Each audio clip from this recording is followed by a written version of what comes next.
This next section takes us from that information about reality and starts to relate it to the situation we find ourselves in. There are 20 years between these two photographs, and in that time, really amazing things have happened. So many people have gone from that to that, and it's an exponential curve that's gathering pace all the time. And people are starting to see what is increasingly there, that we are watching the unfolding imposition of a fascist global state or communist global state. They're the same either way.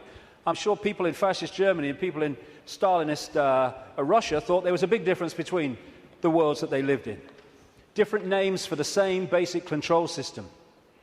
But I would suggest that if we stay only at the level of the five senses, only at the level of the world we see banking scams, manipulated wars, Orwellian imposition, then we're not going to get truly what is going on. Because I say this, look at it. This world has been changing and is changing so rapidly in terms of all different aspects of this control system, the way they manipulate education, manipulate wars, put in the people they want as presidents, give us all this shite through food and drink, control the media, manufacture the global warming scam, big pharma, and 9/11 and all that stuff. And it's coming in such a coordinated way. So if we are going to think that this situation that we're seeing unfold goes back to a few men and women in dark suits or whatever sitting round a table saying what's our next move, we are clearly massively missing the point. And the vast majority of people who over the last few years have started investigating this, they will not go any further. They will not go any further because, A, their belief systems won't let them, often their religious belief system, but also they are fearing what other people will think about them if they go into some of these areas I'm going to go into now. What people make of it is up to them. My right to say it is up to me. So yes, it's not just people sitting around a table somewhere in the world discussing the next move. There's the level where we see this unfolding in the news and what have you. Then there's this other dimensional, non-human level to look at, as I will in this section. Then there's the level of the nature of reality, which I've introduced already. And then there's this whole stuff about the moon, which I'll get into in this section too. And the rabbit hole doesn't end there. It goes deeper and deeper and deeper. And the deeper you go into the rabbit hole, the more we understand what the game is, the more we can change the game. And it's all about the control and programming of perception. That's the only way the few, and it is a few compared with the global population, that the billions can be controlled. Manipulating how we interact with reality, keeping from us that we are consciousness, putting us in these bubbles of our sense of limitation and I can't, manipulating the way we decode reality, and therefore making us see the world as the control system wants us to see it. That's the basis of all of it going through the day, because that's the basis of all of it going through the whole conspiracy. So yes, of course, on one level, it does manifest as dark suits sitting around a table discussing the next move. But that's still the play-out world of this conspiracy. It's not its origin. It goes beyond them into the advisors in the shadows, the Mandelsons in this country. Peter Mandelson, if he's not manipulating, he gets withdrawal symptoms, that man. And into the Rahm Emanuels, ditto, in America, the controller, handler of Barack Obama. It goes into deeper levels, beyond them, deep in the hidden secret society network. And eventually, it goes out of this dimension. And that's where this whole thing is really coming from. Beyond the frequency range of visible light. And it involves non-human entities. Some of them people call the greys. The main ones, I would say, and have been saying for a long, long time, take a reptilian form. They operate outside. They can come into visible light, but in terms of the reptilian part of this, they can't stay here for that long. So people say, why don't they just come and take over? Because they can't, or they would. They can come for so long, but their vibrational difference, incompatibility, means they have to leave. They can't stay for long, although there are technological ways they can stay for longer. And they operate outside visible light, and they manipulate this reality through bloodlines, interbreeding bloodlines that I'll come to. And we call them the Illuminati families. So, we operate with invisible light, but outside of that, sharing the same space, is infinite other worlds and realities. And if a so-called UFO comes into this reality, because it's coming into visible light from where we cannot decode, it just seems to appear out of flipping nowhere. Because what it's done, it hasn't actually come in, it's just changed its vibrational state to resonate with invisible light, and it's like, it came out of nowhere. And then how often do you see it? Honestly, mate, there was this bloody UFO, and it disappeared just in front of my eyes. What are you on, mate? You on the pop or what? What it's done is increased its vibrational resonance to go beyond on visible light. Therefore, to the observer, it disappears. It hasn't disappeared at all. It's left visible light. And this range of frequency we call our world is being manipulated from vibrational frequencies beyond it. And Satanism is a network within visible light that interacts with these reptilian entities in various ways I'll get to before the end of the day. Places or areas of the heavens that come up, Orion comes up again and again in relation to these reptilians. And in terms of non-human visitations, so does the Pleiades, so does, in terms of the reptilians, this area of the heavens they call the Draco constellation, which appropriately, coming through the word derivations, brings us draconian. And of course, draconian laws are the Orwellian laws coming in. Very, very appropriate. Sirius is involved as well. So, won't be able to get into this today, and there's a lot more to know anyway, but so is what happened to Mars, is all involved in this story, how it became the devastated place it was, but it is, but wasn't before. And when I talk about these areas of the heavens, I'm not necessarily talking about those places with invisible light. Because just as we are multidimensional, so planets and stars, etc., are multidimensional. And just as a planet might be devastated within visible light, it's not necessarily devastated on other vibrational frequency levels of itself. Because the Earth, too, operates in visible light, but also multi-levels, like everything else. Another major part of this story is that when these reptilian entities started intervening, they manipulated human genetics through interbreeding, not necessarily physical interbreeding, interbreeding through technological methods, and also changing human form by changing the messages, the information, I'll come to this before we finish this section, that the DNA is picking up. And through that, you can change a form by changing the information the DNA is picking up.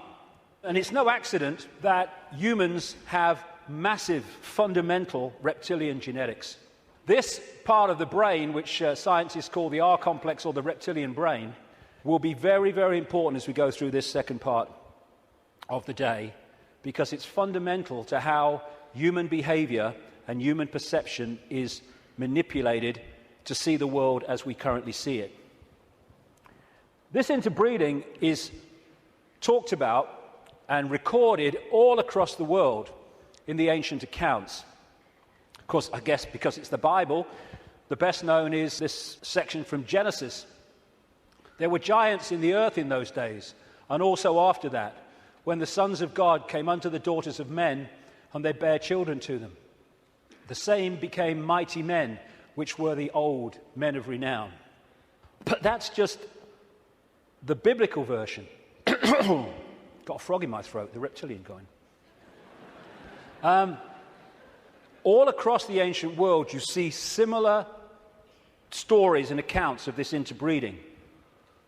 Something else goes parallel with the reptilian story.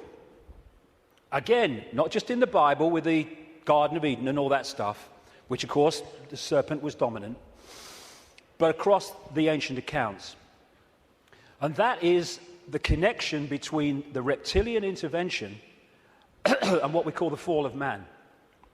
And again, this is universal. And these themes will come together again and again as we go through this next part. The ancient accounts, again, and we're talking that part of the Yuga cycle, which they call the Golden Age, talk about the fact that there was a time when humans were so unbelievably different to how we are today.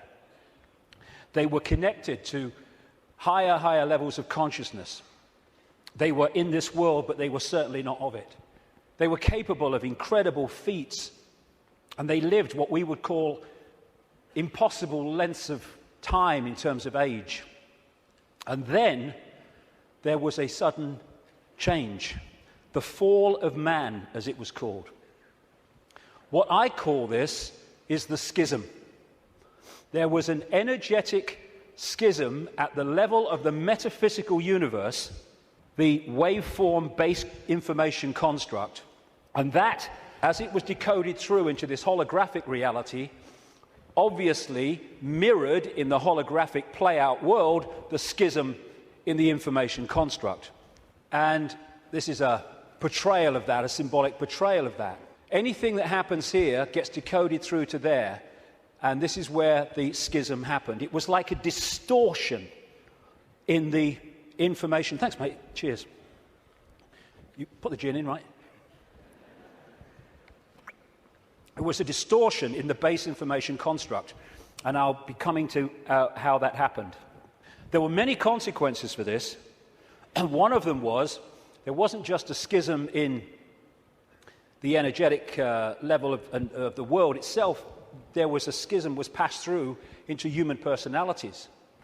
We became distorted also from the magnificence and harmony that we were before.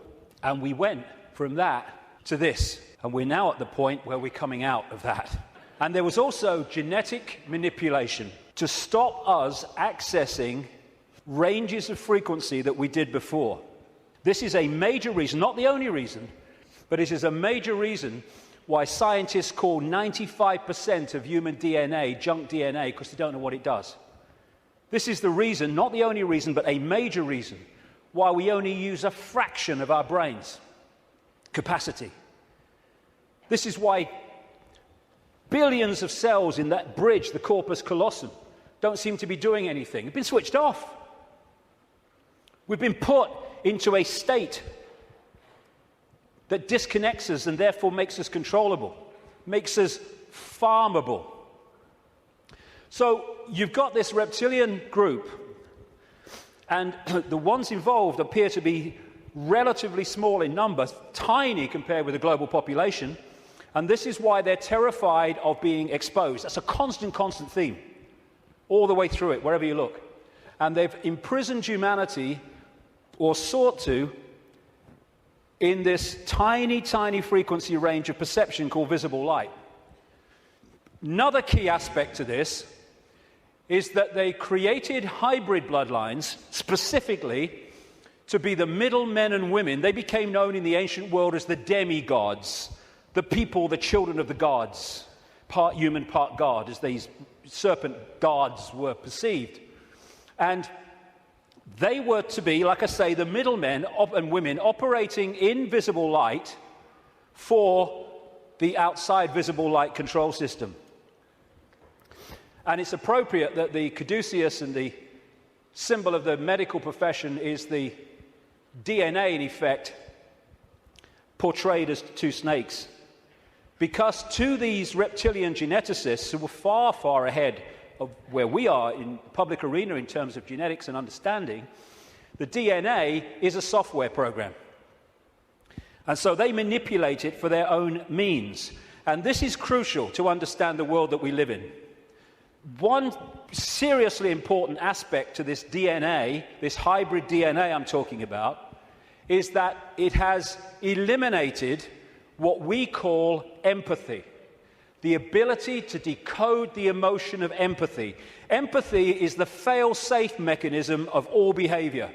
If I can empathize with the consequences for others of my actions, that limits and balances my actions. If I have no empathy because I cannot empathize, then there are no limits. There is nothing that won't do. 3,000 dead on 9/11, who cares? Who cares? That's what we're dealing with. And this is vital to get across.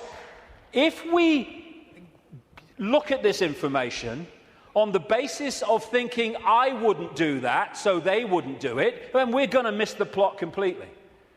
Because it's not like that. No, you wouldn't do it. They would, and have no emotional comeback whatsoever.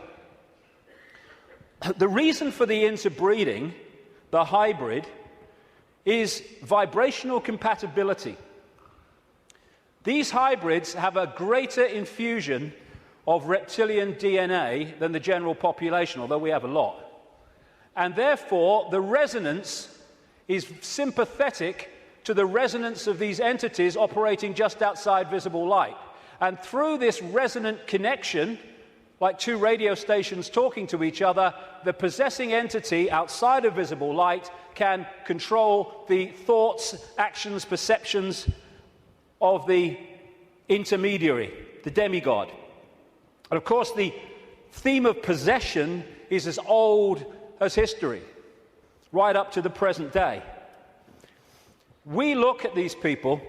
All these pictures are by Neil Haig, by the way. Anything that looks like this. Great friend of mine, great artist. And this image symbolizes the fact that he looks at him with invisible light and he sees George Bush. Nothing else.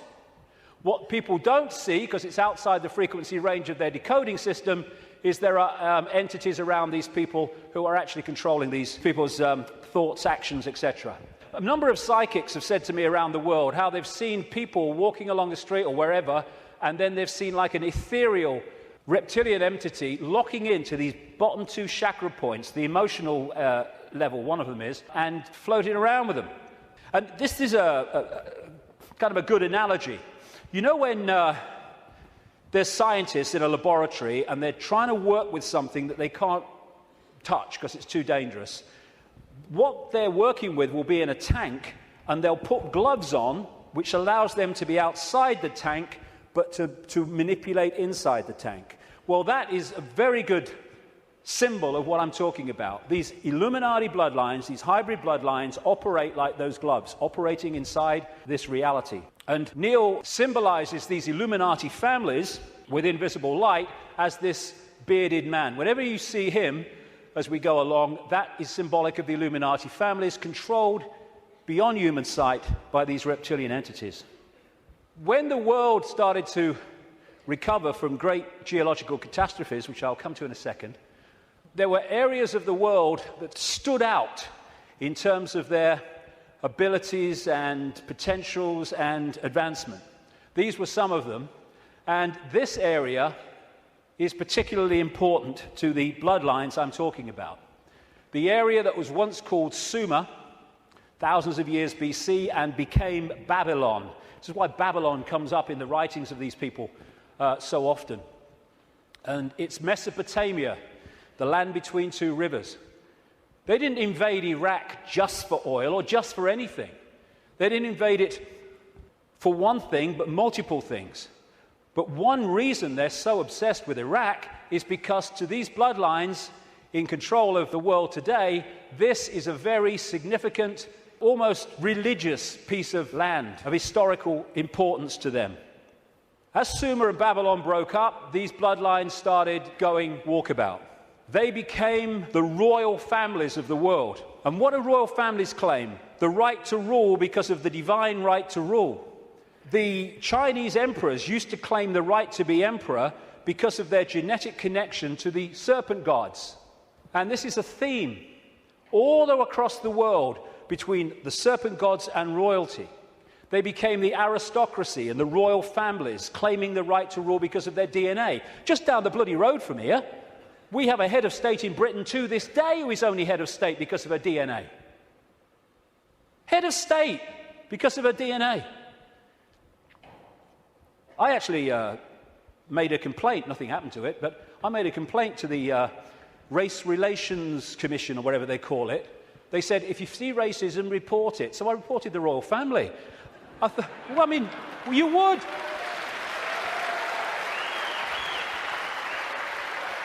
You would. Because they go, racism, we must stop racism. All these bloody politicians go, well, get down to Buckingham Palace then. You're saying you can only be head of state, not only if you're bloody white, effectively, but if you only come from the same bloody family. Ridiculous. Anyway, it's always been and it still is. And so these aristocratic and royal families moved on. Eventually, when the people started to rebel against overt royal control dictatorship, these families, some of them stayed in the royal families overtly, and there's still some around, like ours. But these families moved into politics, into banking, into business, and became the dark suit, but they still perceive themselves as royalty, as special, because of this genetic connection to the serpent gods. And through the British Empire, the so-called Great British Empire, and the other European empires, as these bloodlines moved up into Europe from the Middle East, etc., they exported these bloodlines all over the world. And we saw them in power in what we call colonization. But there's two types of control. One has a finite life, one can go on forever until it's exposed. The one that has a finite life is a dictatorship that the people under dictatorship can see, touch and taste.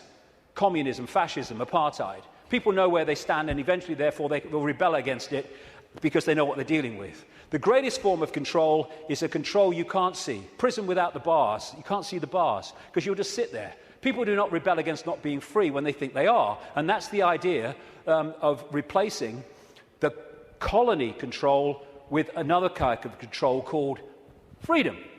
So what happened is, as these colonies, like the United States as it became, etc., and all the others around the world, as they were given independence, what was left out in those countries were the bloodline, under different names, the secret society network that manipulates the bloodline agenda, and those countries have gone on being controlled ever since.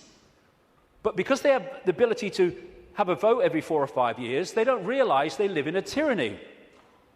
And that's how it works, the prison without the bars, and until it's exposed, it'll go on forever.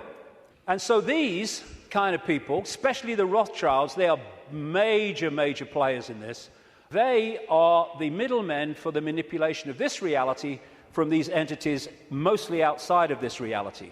And what they've created is like a global transnational corporation. What you have with a corporation is you have a headquarters somewhere in the world, and then in each country you have subsidiary companies of that headquarters, that central point. And all the subsidiaries in the world carry out the policy of the central point. Well, what these Illuminati hybrid family networks have done is create exactly the same, but instead of companies, they are secret society networks. So you've got the center of the web in Europe, for historical reasons, at operational level anyway, places like London, not the British government, the secret society centre in London. In Rome is another one, the Roman Church, Rome, and other points in Europe.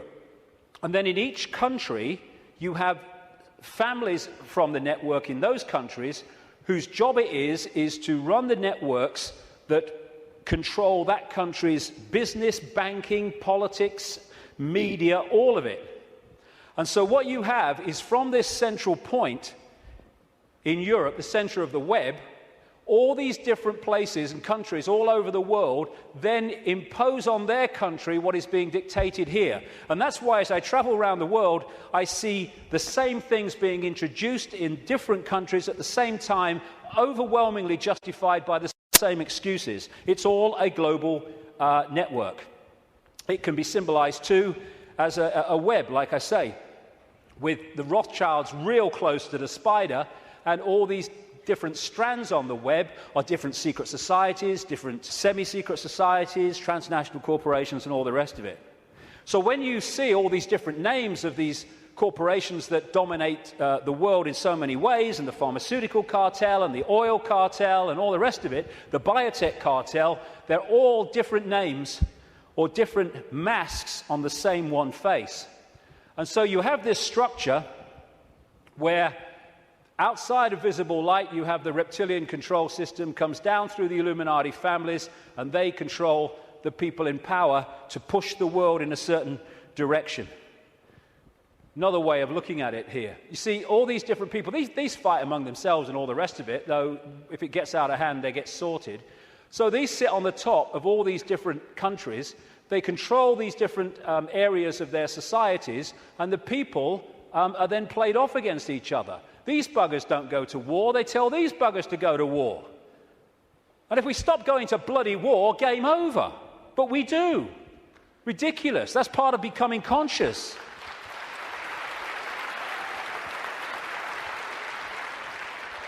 So these people are just pawns in a game, in a way, genetic pawns in a game. They're just kind of shells to play out this agenda with invisible light. I mean, some batches are better than others, of course.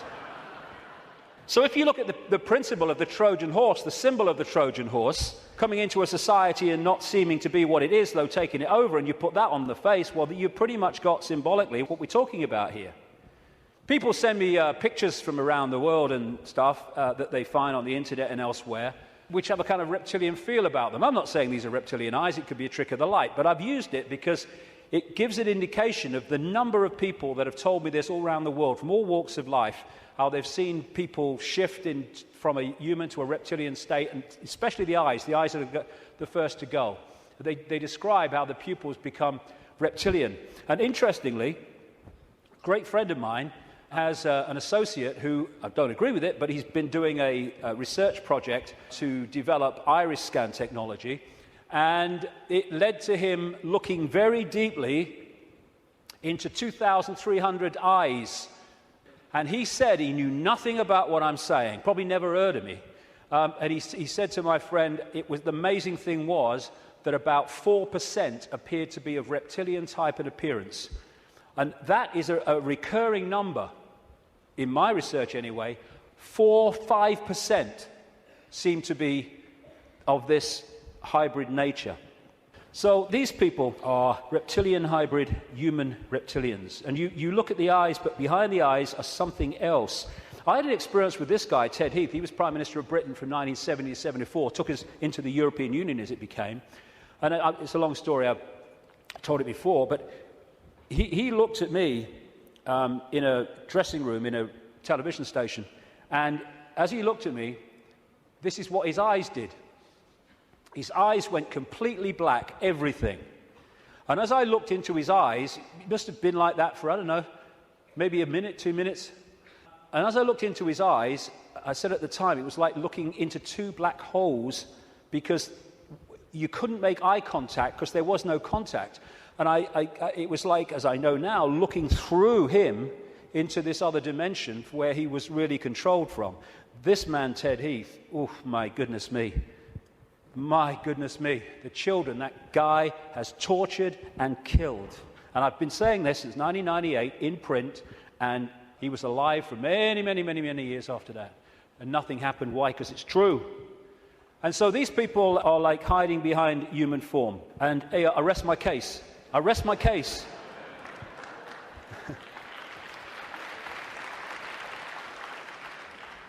Ooh, you look tasty. And this lack of empathy in this hybrid DNA explains why these guys do what they do. Now, when you open your mind, instead of saying, well, it's not possible, it's ridiculous, when you open your mind and say, okay, I'm not going to just accept this stuff, but I'm going to flow with it and see where it goes, you find that this stuff I'm talking about is absolutely in your face when you bring it from the subliminal to the conscious. The oldest form of religious worship in the world has been taken back 70,000 years to an area of the Kalahari Desert in South Africa, and it is worship of the serpent or worship of the snake. This man, Reverend John Bathurst Dean, wrote a book, very, very good book, 1933, called Worship of the Serpent, in which he studied serpent worship around the world. This was his conclusion. It appears then that no nations were so geographically remote or so religiously discordant, but that one and only one superstitious characteristic was common to all. that the most civilized and the most barbarous bowed down with the same devotion to the same engrossing deity, and that this deity either was or was represented by the same sacred serpent. It appears also that in most, if not all, the civilized countries where this serpent was worshipped, some fable or tradition which involved its history, directly or indirectly, alluded to the fall of man in paradise, in which the serpent was concerned.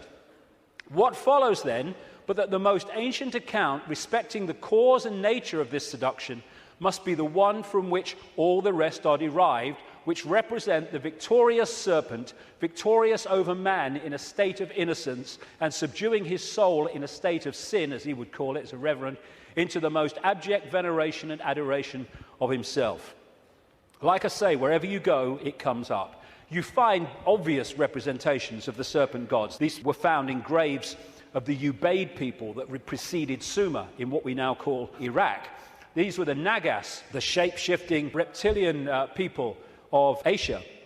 The Druids used to worship a serpent god called Hu. If you play that word through, Hu man becomes serpent man, appropriately. The Egyptians used to worship serpent gods and represent their pharaohs as a result of that in this way. You had the cobra coming from the headdress there. You had the cobra head gear itself representing the snake. You had the belly of the cobra. The cobra is a constant common symbol of this serpent race. In Central America, you had Quetzalcoatl, the feathered serpent god, and the Mayan version of it was Kukulkan in places like Chichen Itza. Of course, right across Asia, Japan, China, etc., the very most dominant symbol of that part of the world is the dragon, which comes from this worship of the serpent gods. Folklore is full of serpent stories and what have you. When I first met Credo Mutwa, a long time ago now, he contacted me when I was going around South Africa, this Zulu shaman, the official historian of the Zulu nation, because he'd read in a book called The Biggest Secret that I'd introduced this reptilian stuff for the first time. And he said, Mr. David, how do you know? How do you know about the Chitahuri? And I didn't know about the Chitahuri. Tell me. And he told me the story of African history where the Chitahuri, which translates as children of the serpent or children of the python, had taken over the world in the very same way that other parts of the ancient world described it. This is a painting that he did of one type of this Chitahuri from ancient and modern accounts.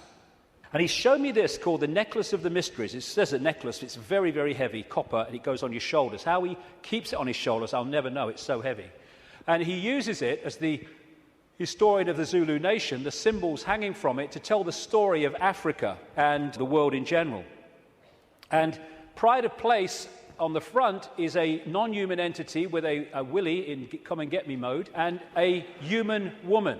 And I said to him, what's all that about? And he said, this is symbolic of the interbreeding of the Chitahuri and humans to create these hybrid bloodlines, these children of the serpent.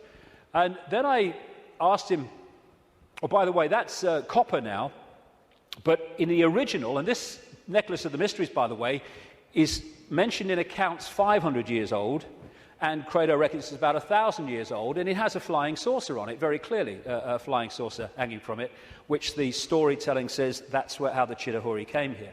Anyway, this is copper now, but it used to be gold. Someone stole it, and they couldn't afford to put gold back, and that takes us to North Africa and Egypt, and the base story of the Egyptian myths, and that's the golden penis of Osiris, which all relates into this golden bloodline, this special bloodline. And when I said to Credo, why is it not reptilian, he said, because the Chitahuri, and this is a theme I've found all over the place, the Chitahuri said, you must not portray us as we really are. Some people did, most people didn't. They had to do it symbolically, so they made it absolutely, obviously not human, but not reptilian for fear of the consequences. And when I was writing the new book, Human Race, Get Off Your Knees, I came across a work in progress, I think it's finished now, by a man called Pierre Sabac, and he was producing a book called The Murder of Reality. And Pierre Sabac spent 7 years nearly pouring through dictionaries. He's crazy about words and derivatives, pouring through dictionaries and what have you, of all these different peoples and different languages and different eras. And he put together the fact that the language, the very language, if you follow the derivatives back from the language we use now and their origins, where the words came from, tell the story of this reptilian serpent god race taking over humanity, and also how they used to symbolize this race for reasons I've just said, not as they really were, but as eagles, as hawks, as owls, as angels. If you take the word angel back to its origin in Sabak's research, you get a word meaning snake or serpent. And so we have the eagle on so many countries' flags and logos, including the United States most famously. You have the owls, invariably with the goddess of Babylon, Semiramis or Ishtar. You have the story of the angels, especially the theme of the fallen angels, representing this reptilian race and interbreeding with humanity. And you have Horus, the son of God of Egypt, the virgin-born son, represented as a hawk, again with the reptilian imagery. This seraphim, one of the hierarchy of angels in Christian and Hebrew Jewish belief, seraphim word means snake or serpent if you take it back to its origin. You have the flying serpent disc, which is widely used in the ancient world. And another thing that they did was they symbolized the heavens as the upper ocean. We have the ocean that we have, obviously, and then you had the upper ocean, which was the heavens. And so they talked about the gods and the serpent gods coming in their heavenly boats through the upper ocean. And so you have a lot of marine symbolism, which doesn't relate to the sea, it relates to the upper ocean. And it's reading this. These bloodlines were known in the ancient world under different symbols and different codes, like children from heaven and earth, and children of the gods, children of the sky. And another big symbol of these gods, these serpent gods, were the watchers. They were called the watchers. This is widely found.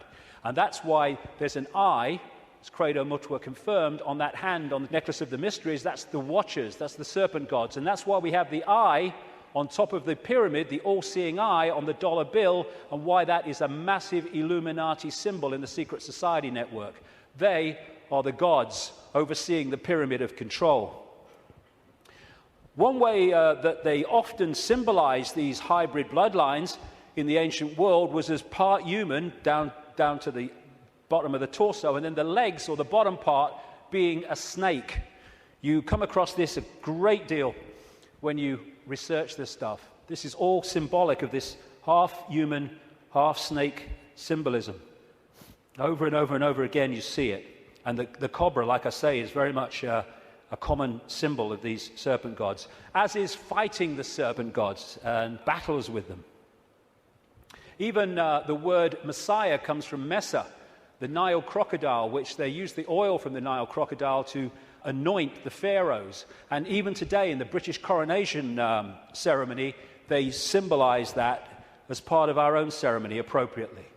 In the Bible, the devil is symbolized or described in reptilian terms. The old serpent called the devil and Satan, who deceiveth the whole world. He was cast out into the earth, and his angels were cast out with him. Fallen angels, again, the recurring theme. All these folk tales about kissing frogs and turning into princes, and invariably you get reptilian themes, all part of the same story.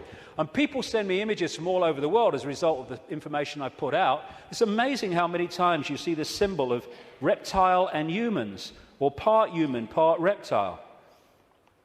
Or overseeing the gargoyles in the palaces and castles and churches of this elite are symbolic of that. And of course, over the last, 20 years or so, there's been a massive reptilian symbolism in children's stories and children's entertainment. And then recently, you saw this, it's a quick one, this 16th century painting in the National Portrait Gallery of Queen Elizabeth I, they thought she was holding flowers because that's what someone had painted over. But with wear, what's underneath is coming to light, and this is a representation of it. It was in one of the papers, again, holding the snake, very, very appropriate.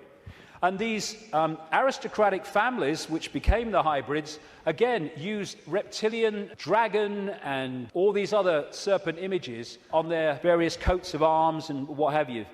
And one of the centres, like I said earlier, is London. Not necessarily London, the Great Conurbation, but the City of London and the temple that runs into the City of London. The City of London, of course, being the great centre of not just British finance, but global finance. And how appropriate that they too have the symbol of the flying dragon and the symbol of the Knights Templar Secret Society, a major strand in this web of secret societies, as the very symbol of the City of London.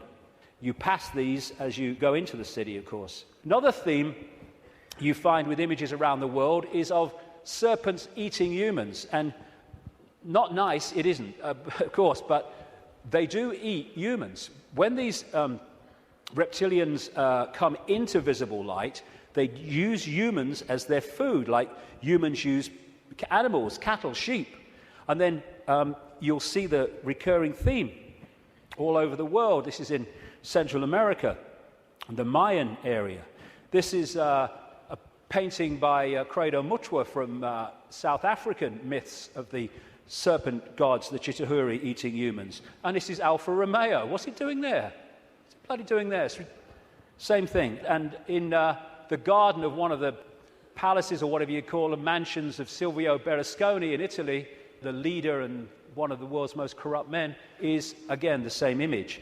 And outside of visible light, they feed off human energy, human emotion, especially, only low vibrational emotion, because that's all they can really access.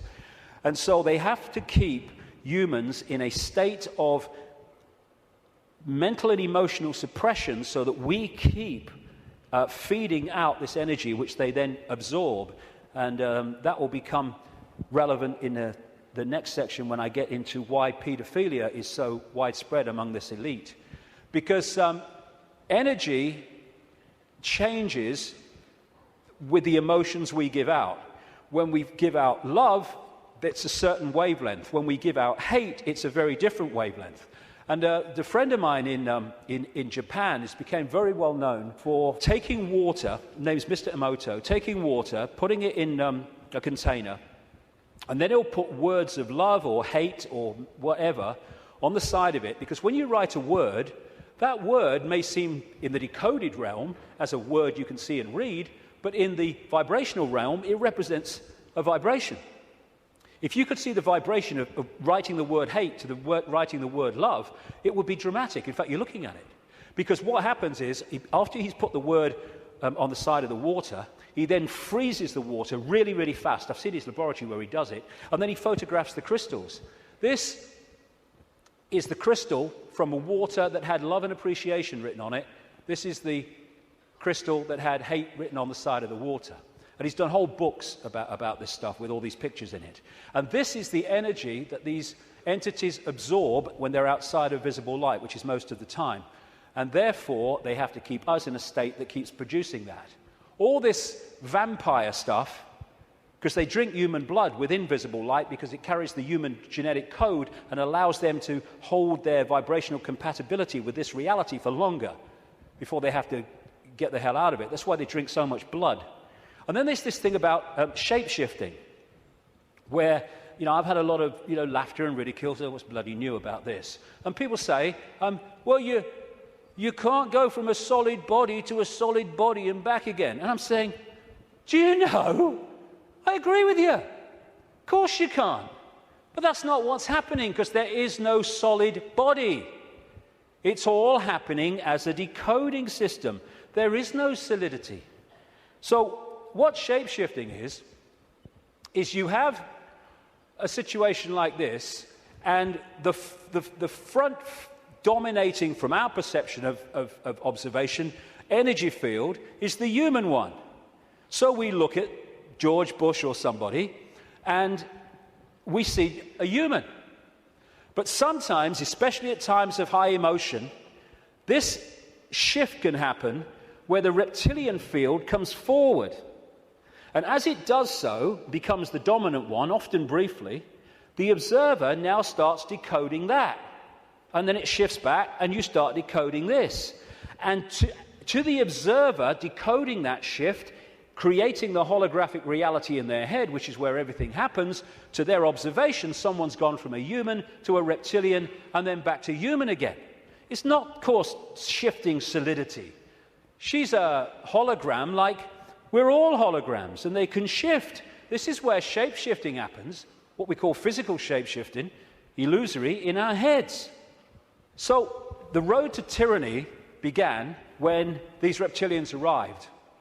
Before that, like I say, the world was very different. The golden age, the time when humans were just extraordinary before the suppression.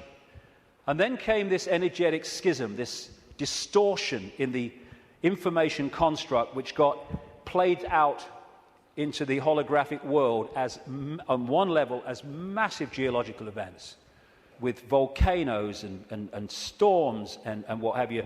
And of course, symbolized by Noah and the Great Flood, though there have been many of these, not just one.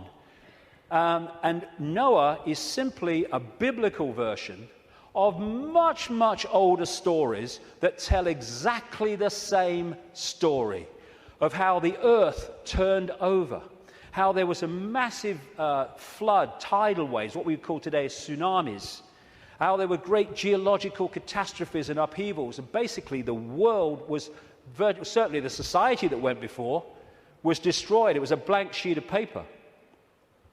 And in this distortion, humans lost the power of the connection they had to higher levels of awareness. And this happened. We went from being part of the field, knowingly so, and to being taken over and suppressed by this reptilian race. Because once the blank sheet of paper was created by the geological catastrophe, and why that happened I'll come to not very long from now, the earth started to settle down, and when it settled down, then everything started to be rebuilt, but in a very, very different, much lower level than it was before. And there was the genetic manipulation too. And in China, unlike most other countries, you can't access vast tracts of the internet because the computer system has been firewalled off to stop Chinese people accessing that area of the internet that the authorities don't want them to see. What happened as a part of this intervention, I kind of mentioned it a little earlier, is that human genetics were manipulated to do exactly the same to us, to firewall off us from the level of reality that we could access before.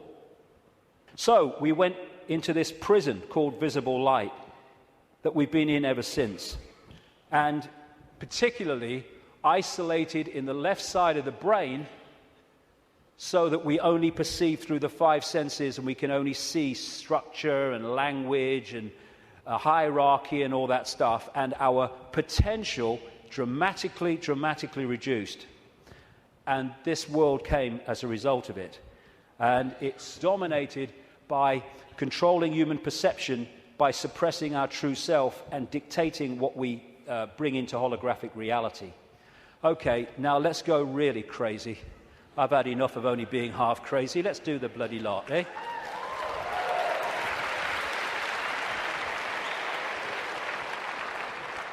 What I want to say before I go into this is this. One of the most profound ways that people are controlled is to limit their sense of possibility. Your sense of possibility becomes your sense of what is possible. Now, that's an obvious thing, and it's a truism, but often we miss what's in front of our eyes. In other words, if you can program a sense of what's possible and make it narrow and incredibly limited, then when people come along and say, this is going on, these people say, you're bloody mad, that's not possible. Listen, no, you don't believe it's possible. Talking to some of the insiders that I have over the years, and talking to other people who've done the same, there is a feeling among some of them that these entities technologically, and I keep emphasizing, there's not that many of them compared with humans, and so therefore they have to keep out of sight, and that's one of the reasons, the major reason they want to cull the global population, because it's out of hand from their point of view. Well, stick around, it's going to be out of hand a bit more very soon. But they reckon, some of them, that this technology that these people are working with, these entities are working with, is like 10,000 years ahead of where we are. But that's a bit of a misnomer, because there's a line, like a Rubicon, of awareness of how reality works. And when you're this side of it, you are in a state of tremendous limitation. But once you cross it, and by realizing the nature of reality that I've been talking about today, suddenly you can move very fast in terms of your ability and your potential and all the rest of it. But while we're here, they reckon we're there about 10,000 years ahead. So we're dealing not with what we can do, but with what very advanced technological entities will do. Not spiritually advanced, intellectually, technologically advanced. What happened was that I was writing this latest book, and I sat down one morning. I've had one or two thoughts about this before, but they've come and gone. But I sat down one morning at the computer to start writing, and it was like, I've had this so many times in my life in the last 20 years. It was like an energy field descends upon me, and suddenly I just knew the moon was not what it seems to be. It wasn't the heavenly body, the natural phenomenon that we believe that it is. And from that moment, information started to come to me in the five-sense world, pointing to exactly that. Again, we come back to that line 20 years ago. Knowledge will be put into his mind, and at other times he will be led to knowledge. This combination has been constantly repeating, and it gets more and more powerful. First, I get an insight out of nowhere. The moon's not real. Where's that come from? And then suddenly it starts. I went on the internet, and within 2-3 minutes, I was expecting to find nothing. I just put on a few words indicating the moon's not real in the sense that we think it is. And bingo, within 2-3 minutes or less, I'd found this book, Who Built the Moon, by two researchers who've written other books. One of them an investigation into Freemasonry. And this book details the extraordinary anomalies relating to the moon. And they came to the conclusion, and I absolutely bloody agree with them, and a bit more than that too, as I'll come to later, that this is what we're looking at. The geometrical connections and everything, and the mathematics and the relationship between them in terms of size and position is just mind-blowing. And what I'm suggesting, and I'm not alone over the years at this level of it, though I think I might be alone at the next bit, that I'll come to in a second or a few minutes. I've been there before, I don't mind. Is that the moon is actually a hollowed-out planetoid by a very, very advanced race, and it was brought here to take the Earth over. And what they do, this seems to be a modus operandi. They bring these moons in, and as they bring them in, they fundamentally affect the Earth. I mean, the Earth is at the spin it is and is at the angle it is because of the moon. Massively so, anyway, because of the moon. So when they come in, bingo, things change, and the society that was there before ain't there anymore. And then gradually they take them over in ways that I'll come to. So when the moon came in, and again, it's so important to come back from the holographic world to the base construct. We see a solid moon, yes, in the play-out world. But back here, it is an energetic construct in the metaphysical universe. And as it came in, and other things that happened, which I talk about in the book, it created this distortion in the information construct of the waveform information base of this universe. And as it did so, it was played out here in all this catastrophe and stuff that I talked about and the ancients talk about. It was played out as this great geological catastrophe and the great flood and all the rest of it. And what is a common theme that they talk about, the ancients, in relation to this? The earth turned over. And you think, how the freaking hell can the earth turn over? Well, what happened? What happened when the moon came in, the earth turned over? It's at an angle that it is today because of the moon.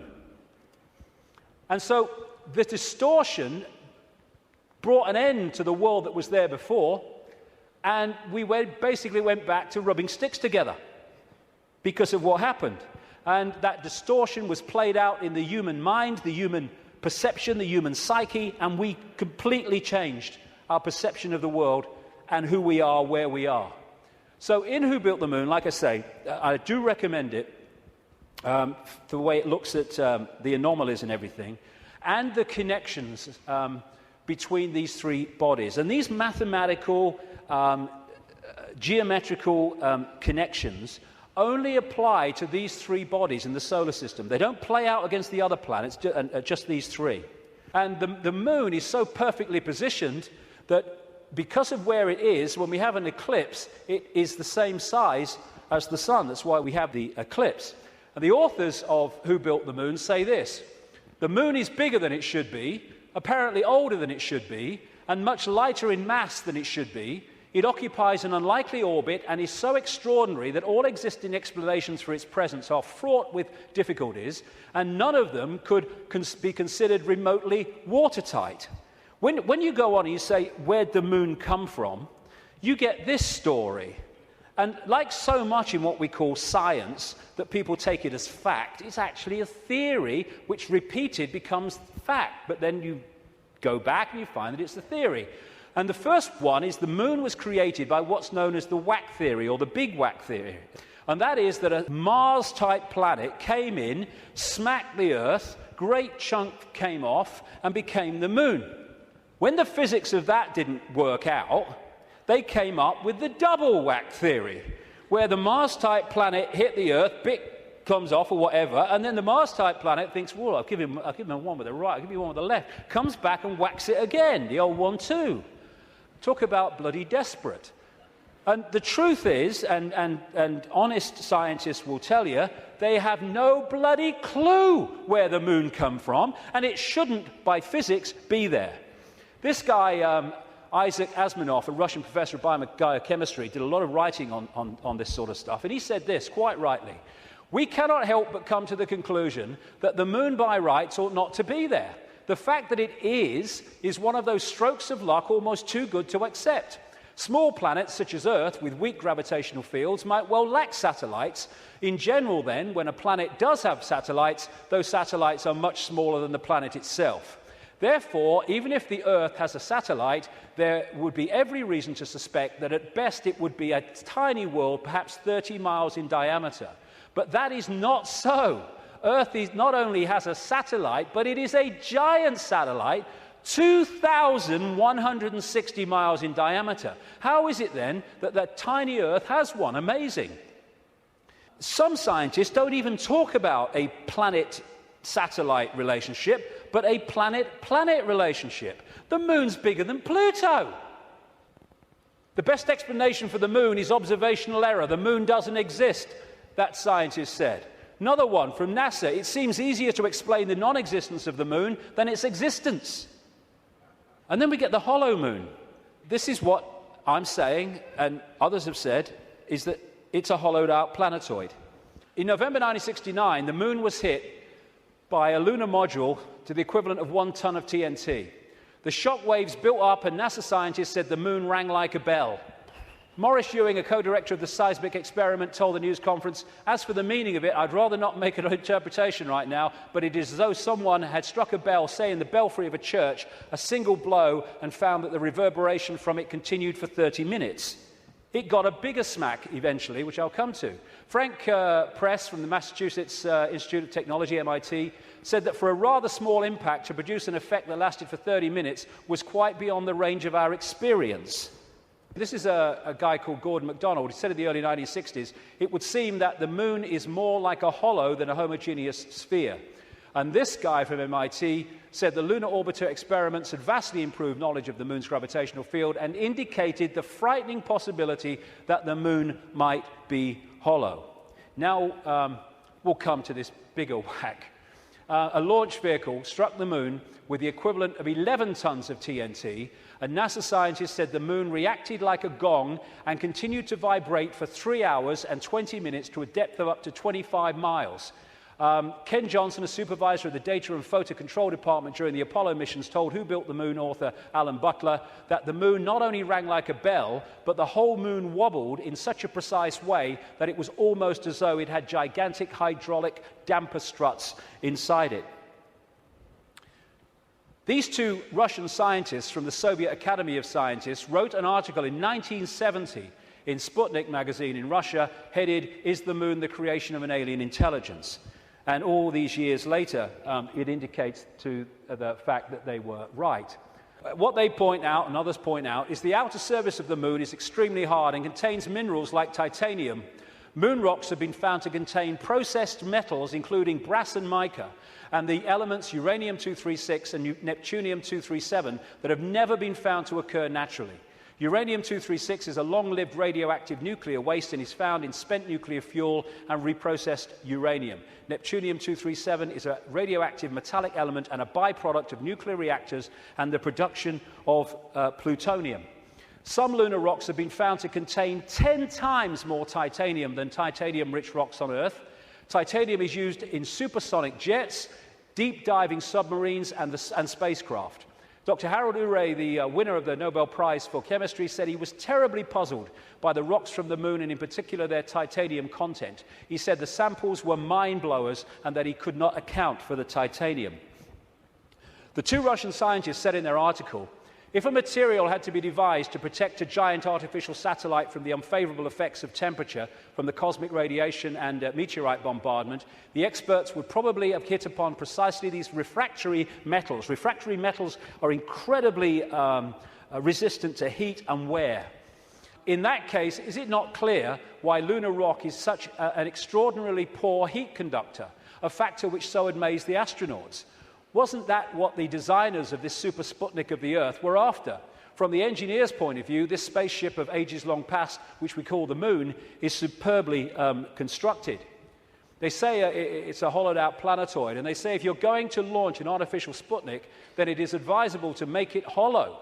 At the same time, it would be naive to imagine that anyone capable of such a tremendous space project would be satisfied simply with some kind of giant empty trunk hurled into a near-Earth trajectory. It is more likely that what we have here is a very ancient spaceship, the interior of which was filled with fuel for the engines and materials and appliances for repair work, navigation instruments, observation equipment, and all manner of machinery. In other words, everything necessary to enable this caravel of the universe to serve as a Noah's Ark, appropriate, of intelligence, perhaps even as the home of a whole civilization, envisaging a prolonged thousands of millions of years existence and long wanderings through space, thousands of millions of miles. Naturally, the hull of such a spaceship must be super tough in order to stand up to the blows of meteorites and sharp fluctuations between extreme heat and extreme cold. Probably the shell is a double-layered affair. The basis is a dark armoring of about 20 miles in thickness, and outside of it some kind of more loosely packed covering, a thinner layer averaging about 3 miles. In certain areas where the lunar seas and craters are, the upper layer is quite thin, in some cases non-existent. And as this scientist said, the Moon is made inside out. In other words, what's on the outside should really be on the inside, and that supports the idea of a hollowed-out planetoid. So, when I've started to put this together, and there's a lot more of this in the new book, I then call the oracle in South Africa, Crater Mutwa, and I've found Zulu legends to be incredibly accurate with their symbolism. And this is the thing, symbolism. You get these anthropologists and people, they go around and they look at these shamans and these ancient stories, and they take the blooming things literally. Now, like I said earlier, we now have the tools which make it easier for us, because technology is mirroring reality, therefore we have the analogies. When these ancient stories were put together, they didn't have that. They had to try to get their point across in simple ways that people of that time could relate to. So they used symbolism. So when I read around Crater Mutwa, I didn't tell him anything that I'd put together or come across or thought. I just said to him, can you tell me any Zulu legends about the Moon? And he said, yes, we consider the Moon to be an egg. Now, when you take that literally, you say, the Moon's an egg, the anthropologists, the primitive people you know. But no, they symbolize it as an egg for a reason. And this is what he said. The legends, the Zulu legends, say that the moon was brought here hundreds of generations ago by two brothers, Wawani and Umpanku, who were the leaders of the Chitahuri. They were known as the Water Brothers and had, quote, scaly skin like a fish. Now, this story relates almost exactly to the stories found on ancient clay tablets in what is now Iraq, Sumerian accounts of the Anunnaki, a non-human race, I would say reptilian race, that came to the earth in the same way that other parts of the world, in the ancient world, talk about. And the Anunnaki, according to these accounts, were led by two brothers called Enki and Enlil. And at least one of them, Enki, was symbolized under another name too as in relation to water, exactly the same as this. Zulu legends tell of how Wawani and Umpanku stole the moon in the form of an egg, and this is why they symbolize an egg, not because they're primitive, from the great fire dragon and emptied out the yolk until it was hollow. They then rolled the moon across the sky to the earth and caused cataclysmic events on this planet. Zulu legends also say that the Chitahuri threatened to move the moon if humans didn't do what they said because of the devastation that would cause. What the two scientists said about this 2-3 mile outer kind of protection, followed by a 20-mile impregnable layer, explains one of the anomalies of the moon, which the craters are pretty much of universal depth. Even though the scale of the impact and the size of the crater can be massively different, the depth is about the same, really, within a very short ratio. And that's, the scientists say, because it goes into the outer layer, the kind of buffer, but it can't go further than this inner protection layer that is impregnable. This guy, Don Wilson, wrote a book in the 70s called Our Mysterious Spaceship Moon. And these are some of the anomalies that he lists, and there are others that can be explained by what we're talking about. Why the moon is a freak world, too big and too far out to be a natural satellite of Earth. Why the moon has such shallow craters. Why some moon rocks are older than Earth and as old, at least, as the solar system. Why the moon seems inside out. Why the moon vibrates like a huge gong, transmitting tremors great distances around and through itself. How the moon can produce so many contradictions of data and findings. And I think it was in 2001, there was a series of people who spoke at the National Press Club in Washington who were insiders of government projects and space projects, etc., who came out to give evidence on things that they saw and were covered up and have never come to light. And one of them was this man, Sergeant Carl Wolf. He was a precision electronics photographic equipment engineer based at the Langley Air Force Base in Virginia. That's the CIA Air Force Base. One of the planes in 9/11 flew out of that and never got there, weren't meant to.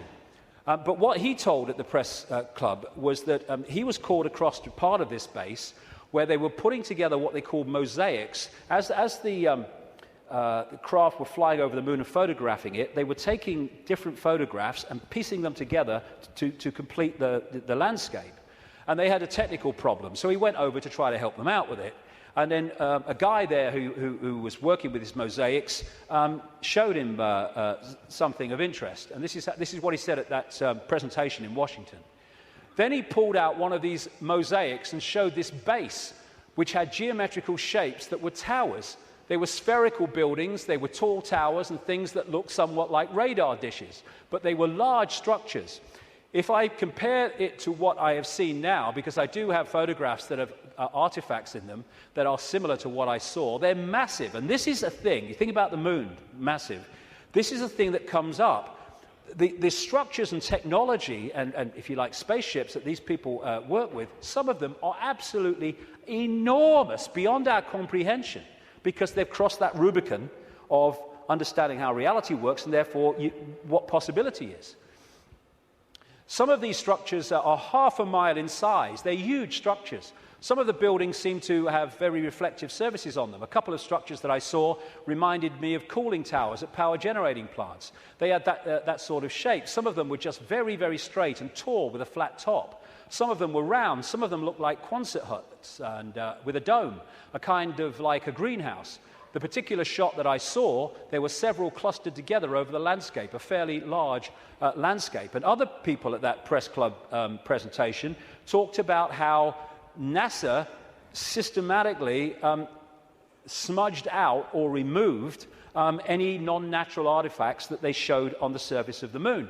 And this documentary called Moon Rising, you can watch it on YouTube, I think, looked at photographs taken by something called the Clementine mission in 1994, I think it was, which took 1.8 million photographs, digital photographs of the moon. And you see the way that some things on the landscape were just blocked out. I mean, what's behind this? There's loads of these things which they've blocked them out. And then there's this, which has been smudged out. If you take it from another angle, there it is. What the heck is that? One of the kind of astounding things in this documentary is that they said they took this picture to a photographic expert who's worked with NASA, and he estimated that this was 10 times the size of Los Angeles. Because you're dealing with phenomenal understanding of how to create this technology. Because of the understanding of reality. And whatever it is, it certainly doesn't seem to be natural. You've got all these other things kind of smudged out, and you can only see even the smudging in close-up. And what I came across when I was putting this together is the Death Star in Star Wars. Now, George Lucas, as I've been saying in my books for years, is a massive insider in a galaxy far, far away. I don't think so. I don't think so. This is much closer to home. And, of course, in the Star Wars movies, the Death Star it looks very much, of course, like the moon, and it was constructed to move in on planets and take them over in the same bloody way that I'm talking about in relation to the moon, and there's more to know too. In many ways, this is so symbolic of what we're looking at here, and that's no accident with George Lucas involved. And interestingly, this is Mimas, a genuine moon of Saturn, and there's the Death Star. I found that quite interesting when you put them together. Anyway, there was also talk, and more recently there's been further talk in the last few weeks, that one of the moons of Mars, Phobos, is a hollowed-out asteroid. This guy said a long time ago in '63, chief of applied mathematics at NASA, that Phobos might be a colossal base orbiting Mars, and like I say, that's come back into the debate that it could be. And again, one of the Star Trek episodes was about a hollowed-out planetoid that became, in effect, a spacecraft, a world, and inside it. And so much of this science fiction that puts this stuff in our face as fiction ain't fiction at all. They're getting it from fact. So, like I say, there's not just incredible synchronicity in mathematics and size and position between these three bodies, but as the authors of Who Built the Moon point out, there's great synchronicity between things like Stonehenge and other megalithic structures and these three bodies, particularly the moon. And one of the things they point out is that the measurement, which a guy called Alexander Thom came up with, an engineer who studied all these sites in Britain and Europe, like Stonehenge, called the megalithic yard, which is a kind of a certain length. And he said that all these major, especially Stonehenge and things like that, broke down into these megalithic yard mathematics. And what the authors of this book are saying is that the moon breaks down to the same mathematics, which is what they say. This all seemed very odd. The megalithic structures that were built across Western Europe were frequently used to observe the movements of the sun and the moon. But how could the unit of measure upon which these structures were based be so beautifully integer to the circumference of these bodies as well as the Earth? Well, maybe because those that built Stonehenge and these megalithic structures in the ancient world, some of which we'd struggle to build now, were also those controlling the moon. And okay, this could be controversial, but, you know, I've been known to be. I think that these structures were put there to suppress the Earth's energy grid for reasons I'll come to in a moment, because we are interacting with this energy field all the time. And how do you control all the fish at once? You control the sea they're swimming in. And the way to control humanity and suppress humanity is to suppress the energy field and the energy and information available in that field that we can access. And these fantastic structures were not done by humans alone, let's say that. Now this is where I am probably alone for the moment. I don't think I will be forever, but there you go. When I was, I do this more in detail in the book, but I'm trying to connect dots here. What I came across when I was putting all this together, again, was something I've termed the moon matrix. The first section today is absolutely crucial to understanding how this can work. The moon matrix is a broadcast frequency coming from the moon, which has, in effect, hacked in to the human body computer and to the virtual reality universe in general, and has created a sub-reality within the wider virtual reality. Because, I keep saying it, but it's important, we see the moon as physical, but actually its base construct, like everything else in this reality, is waveform information. And I would say, and of course I think this is going to become more obvious as the years pass, I would say the moon is actually not just what we've talked about so far, but it's an interdimensional portal through which entities and energies can come out of one reality through into this one. It's their means of entry. Its position, so perfect, as you'll see if you read not just my new book, but Who Built the Moon, its position in relation to the moon and the sun is so perfect because that has an effect on creating this sub-reality. I'm saying that this frequency is broadcast from the moon and has created a sub-reality which we are constantly decoding, and that the genetic manipulation of humanity, so widely described by the ancients, was to take this body computer and tune it in, connect it to this frequency range I'm calling the moon matrix. This is Neil Haig's concept of moonopoly. This is the world, the structure that we are experiencing. This box, recurring, round and round, limited world. And I am suggesting that we are being massively influenced. In fact, we have been turned into a hive mind by these broadcasts, which are holding us in a sense of limitation, to the point where it operates as a default mechanism. Soon as you start to awaken, if you don't keep it going and stick with it, then you'll default back, because the pressure of this moon matrix is pushing us into this tiny sense of limitation. So what virtual realities do is they basically hijack the five senses and get them to decode the information in the computer game and take it into reality. I'm saying that this moon matrix has done exactly the same, and it is part of the modus operandi of how planets are taken over in this way. Our five senses have been locked into something else, and we're decoding a fake reality. Basically, we are connected to this symbolically, which is a hive mind, which is why we are so herd-like when we weren't before.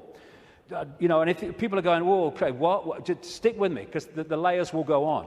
What I've been talking about today is the fact that this base vibration from the black holes goes through this cycle, and it elicits different information in the form of photons from the suns, which we decode, and the reality changes. We go through different epochs.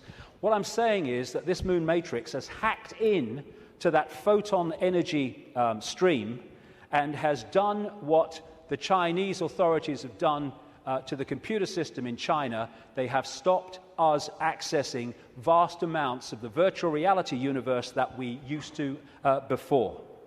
Now, if anyone thinks this is fantastic, that we could see things that aren't really there and not see things that aren't there, this is a new scientist.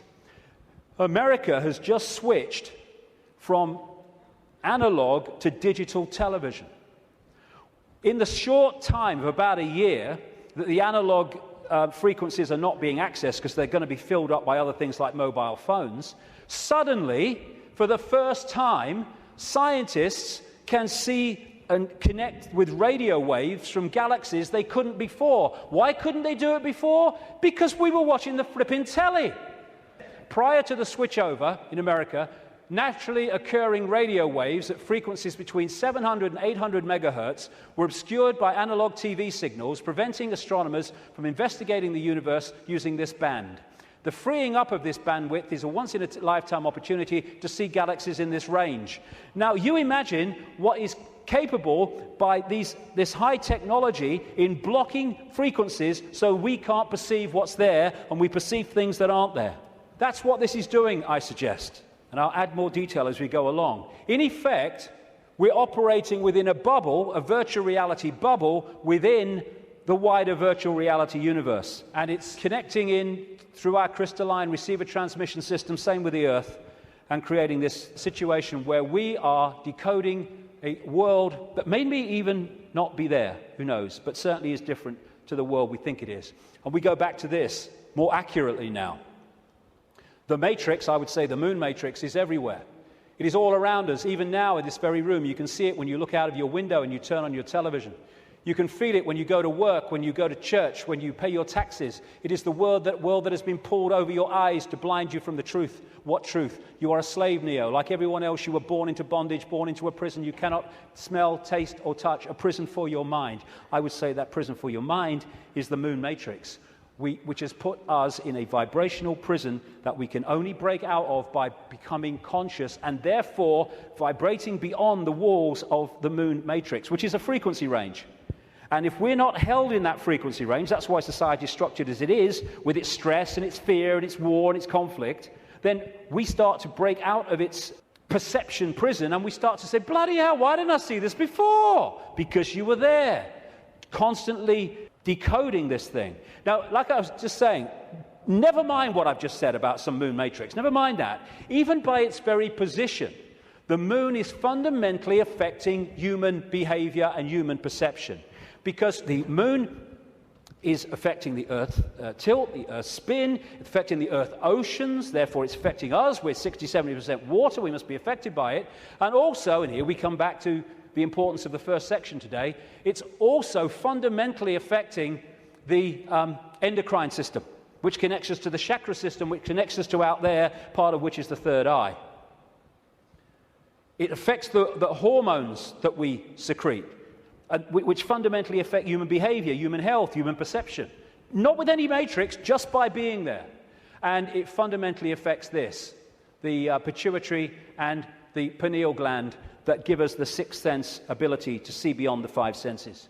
And what it has done, it has shut down, in so many people, on purpose, the third eye, which in our previous pre-domination mode, we used to perceive vast areas of reality beyond which we can now. Moonth comes from moon. The moon, of course, as it goes around, fundamentally affects our perception of time. We have moonths because of the moon. It's a monarchy. It's a hybrid monarchy. And one of the major ways they control us, seems to be a modus operandi again, is money, controlled by the Rothschilds. Now, I saw a film, some years ago, called They Live. It was a B-movie, and it was not just produced and directed, he wrote the music, every bloody thing, by a guy called John Carpenter.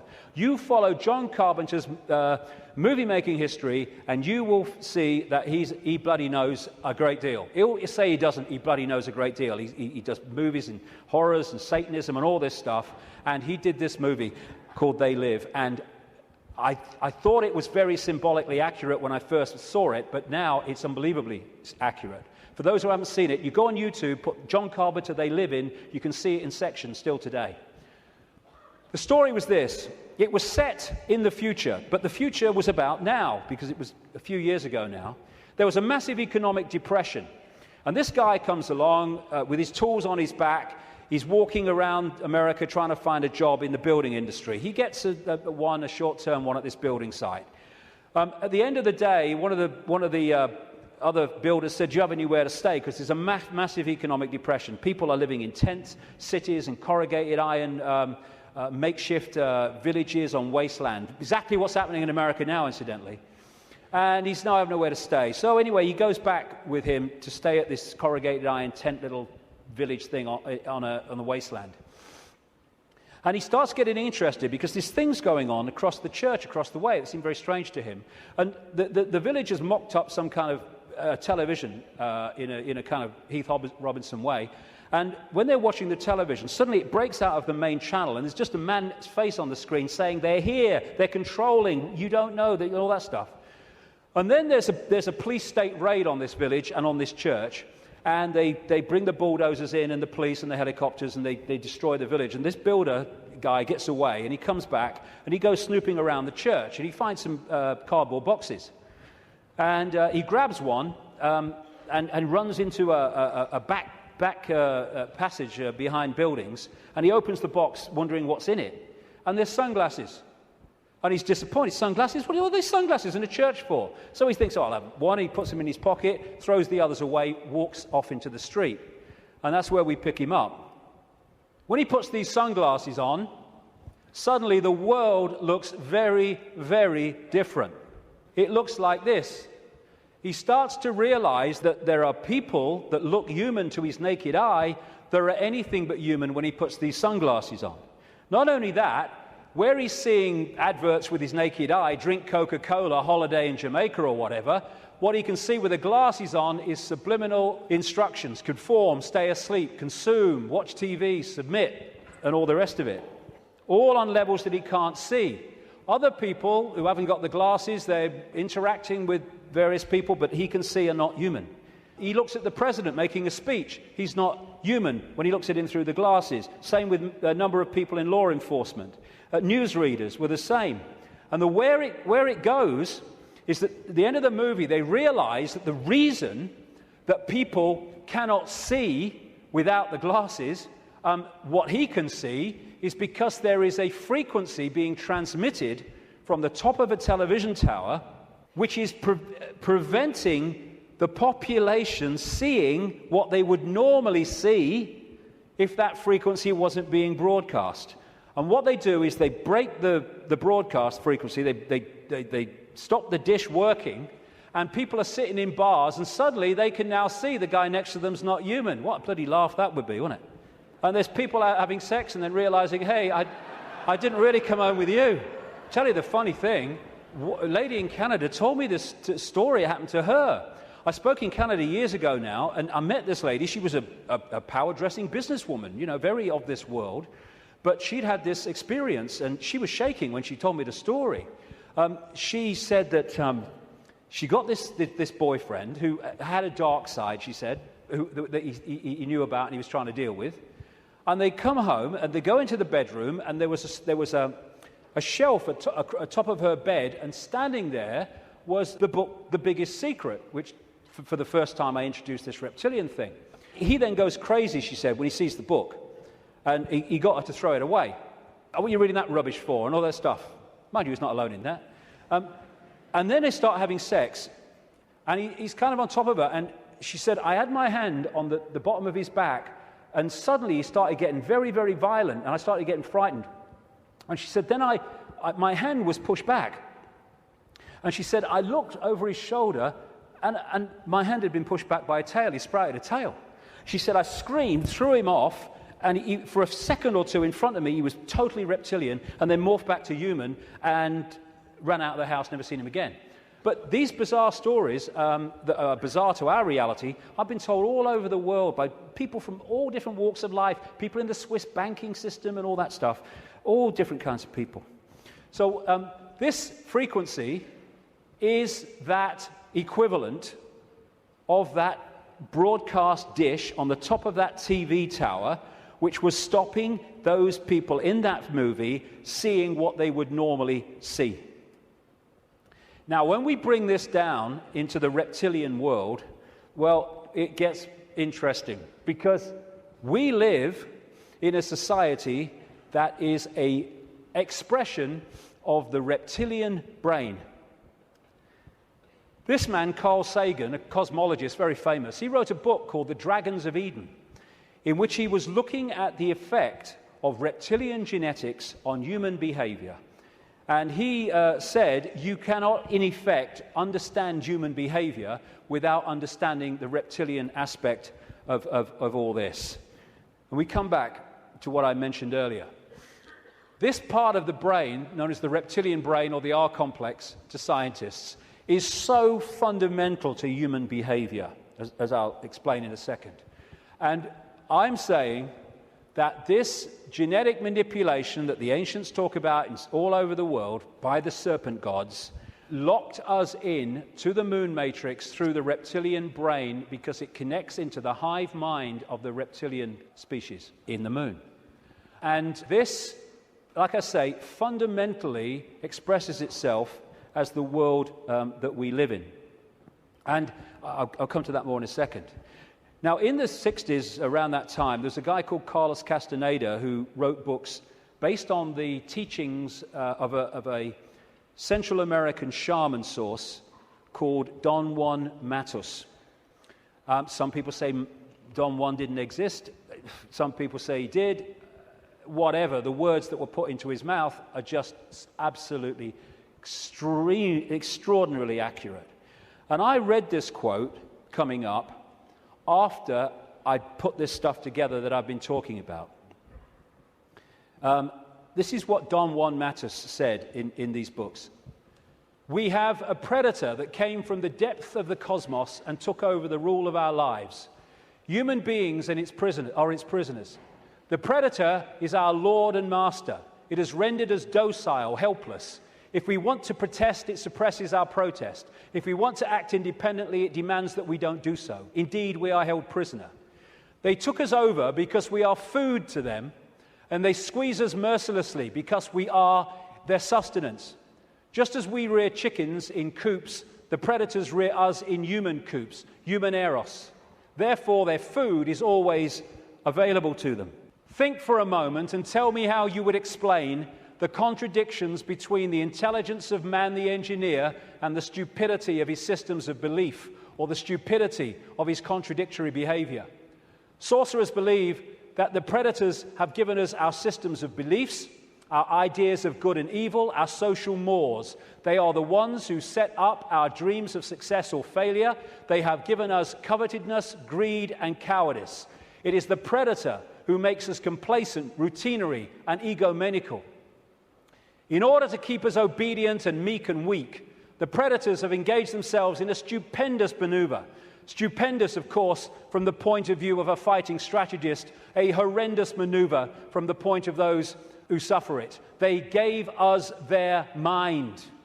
The predator's mind is baroque, contradictory, morose, filled with the fear of being discovered any minute now. They gave us their mind. And that is how I suggest they've done it. We are connected if we operate within the hive reptilian brain mind. We are operating on a collective mind, which is pouring out this constant sense of anxiety, fear, worry, stress, because that keeps us within the confines of the frequency range of the moon matrix, i.e. attached to it, and it also elicits the emotional, low vibrational energy on which they feed. Behind all these pyramids of banking, medicine, religion, business, politics is the reptilian hive mind. It connects into all these control systems that run our society. And now let's look at the character traits of the reptilian brain. Is this our society or what? This is mainstream science, by the way. From the reptilian brain, we get primitive and emotional responses, cold-blooded behavior, lack of empathy, if not balanced out by other parts of the brain, and territoriality. This is mine. Get out. a desire to control, an obsession with hierarchical structures of power, aggression, might is right, winner takes all. And it is dominating our sense of reality and our reaction and responses to events and other people. This is the word that sums up the reptilian brain: survival. It doesn't think, it hasn't got the ability to think, it reacts. That's why it can react so fast. There are good things about it. When you're driving along in your car and someone walks in front of you, what rams the anchors on immediately, without thinking, instantly, is the reptilian brain. But when that starts to impact on other parts of our behavior and our lives, then it becomes a very negative thing indeed. It is the reptilian brain and its fear of not surviving. It's always scanning the environment for threats, not just physical threats, but threats on other levels of our experience, which I'll explain in a second. And therefore, the targeting of the reptilian brain and the constant triggering of it is what gives us this constant fear, this constant stress, worry that goes on in all areas of our lives. Will I meet the rent at the end of the month? Oh my God, will I lose my job? Oh my God. And the more that we can be put in fear, here we go, the more we operate in the reptilian brain. That's why we're constantly given reasons to fear and to be anxious.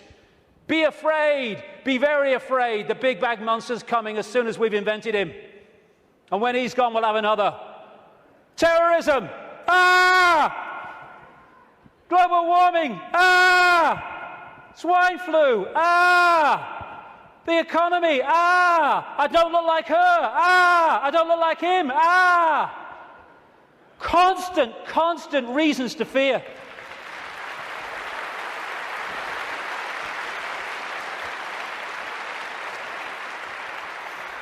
Locking us into the control system. And it's not just physical survival. It's survival of status, of power, of reputation, superiority, intellectual preeminence. Acquiescence to a hierarchy and authority is another aspect of the reptilian brain. I know my place. And you know, when you put information out that challenges the status quo view of scientists and academics, they react vehemently. Why? Because the reptilian brain's kicked in. Survival of their reputation, survival of their belief system. When you put out information that challenges people's religious beliefs, not you're saying you're wrong and all that stuff, you're just saying here's some information, which if it's true, that can't be right. They vehemently attack you. Why? Because the reptilian brain's kicked in, because the belief system is in danger of not surviving. Fear of money. Money is fundamentally reptilian brain. Two polarities of it. One, fear of not surviving, fear of not having enough to pay the rent, to eat. And on the other hand, you can get so locked into the reptilian brain, and this is what the hybrid bloodlines do, that you equate survival with far more than is necessary to survive.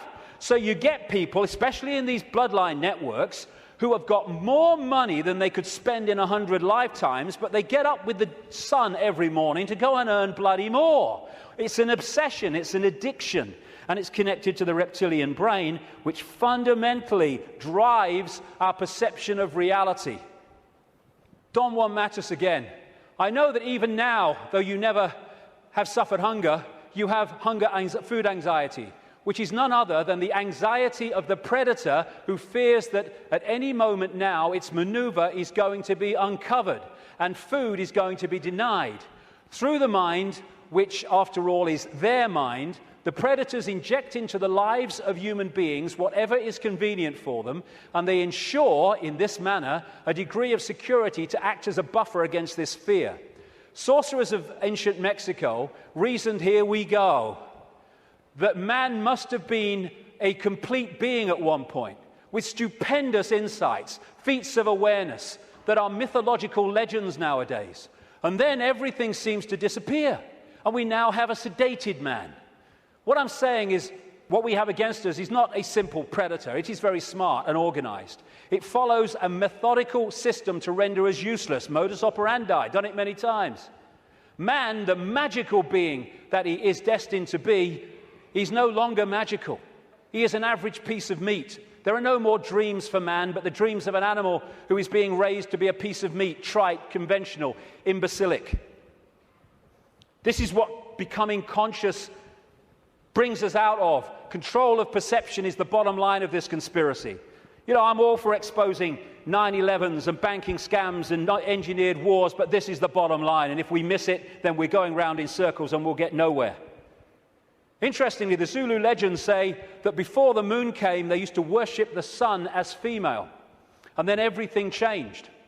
This change from perceiving the sun as female to worshipping it as male made possible the creation of warlike kings that took what they wanted by force. Everything changed when the perception of the sun changed. And the perception of the sun changed when the moon matrix kicked in and changed our perception of everything.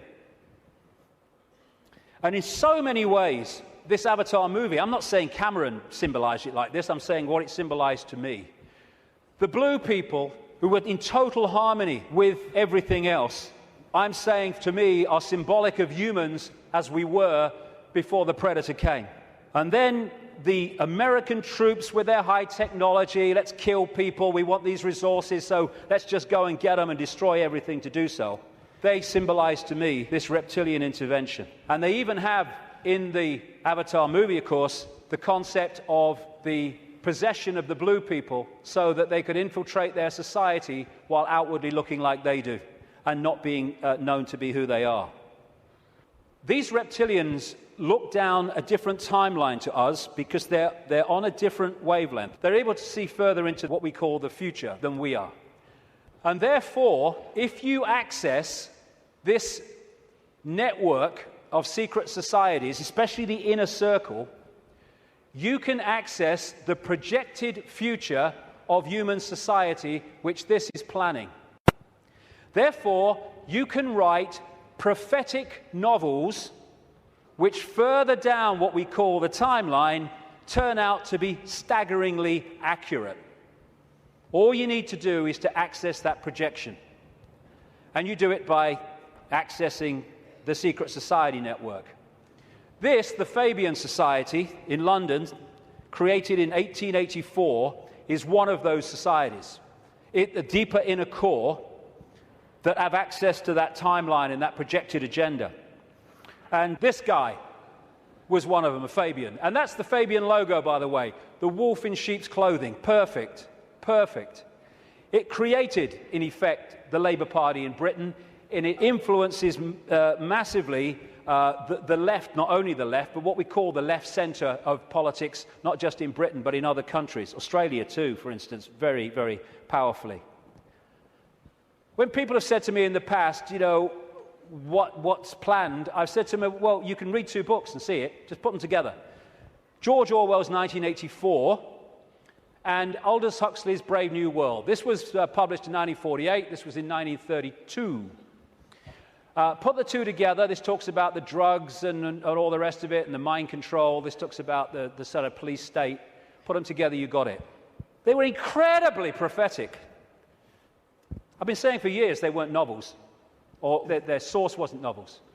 Turns out that Aldous Huxley taught French to a man called Eric Blair then, now George Orwell, at Eton College, and introduced him to the Fabian Society.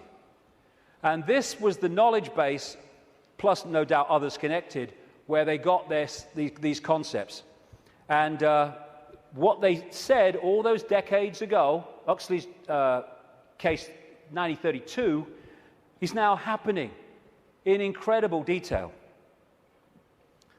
And it seems that Orwell rebelled against what he heard and wrote 1984 to try to expose it. And some researchers suggest, they may well be right, that he called it 1984 when it was set kind of about now, because 1984 was the 100th anniversary of the creation of the Fabian Society. We've reached a point where these entities and their hybrid bloodlines, the Illuminati bloodlines, they think the takeover of humanity is almost complete. And when you look at it, it may seem to be that that's the case. They think the game is over. It's gone so far. They must be bloody joking. These people...